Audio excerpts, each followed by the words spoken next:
जय जगन्नाथ। भगवान जगन्नाथ जी महाराज की कृपा आप पर बनी रहे। अपने इस विशेष वीडियो के द्वारा मैं आपको जानकारी देने जा रहा हूँ कि शादी में फेरे पड़ते वक्त धान के लावा ही क्यों छोड़े जाते हैं, अन्य चीज़ों के लावा जो है क्यों नहीं छोड़े जाते हैं। चूँकि हिंदू धर्म दर्शन जो है इसमें जितने संस्कार हैं और जो संस्कार में जिन्हें हम लोक रीत कहते हैं, ये लोक रीतियाँ केवल जीवन को खुशहाल बनाने के लिए विद्वानों ने बहुत सोच समझ कर रखी हैं। वृक्ष पूजन से लेकर के और अंतिम जब मंडप का हम उद्घाटन करते हैं तो वो सारी चीज़ें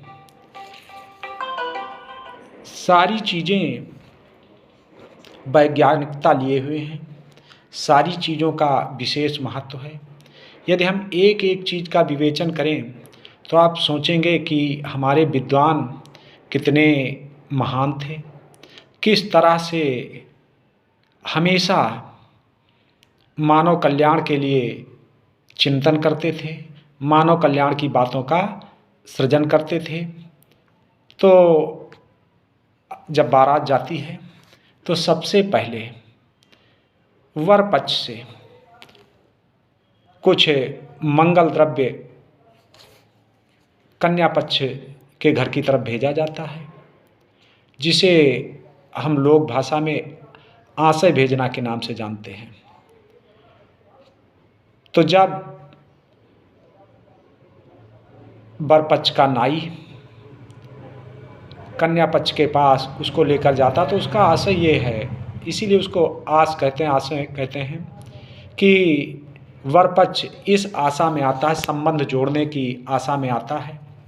और तब जब वर पक्ष का जो गृहस्वामी होता उन आशय को स्वीकार करता है और फिर वो आपके स्वागत के लिए कटोरा तेल से भरा हुआ, उसी में हल्दी, दूब, ये मंगल चीज़ें हैं, इनको जो है भेजता है और तब जाकर के हम दरवाजे के चार के लिए जाते हैं।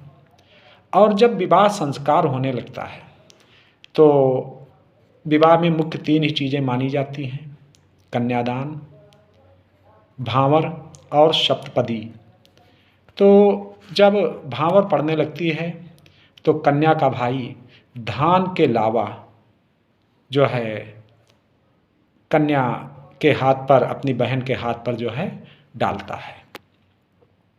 क्योंकि लावा मक्का के तो बहुत बड़े बड़े होते हैं, वे क्यों नहीं छोड़े जाते हैं?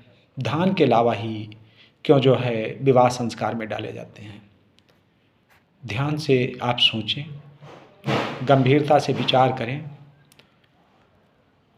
तो एक तो जो धान के लावा हैं ये लक्ष्मीप्रद होते हैं, इनसे धन की आवक बढ़ती है, लक्ष्मी जी को विशेष प्रिय होते हैं। लक्ष्मी जी से संबंधित जो हवन कराए जाते हैं उसमें धान के लावा का प्रयोग का विधान है। दूसरी चीज़ क्या है?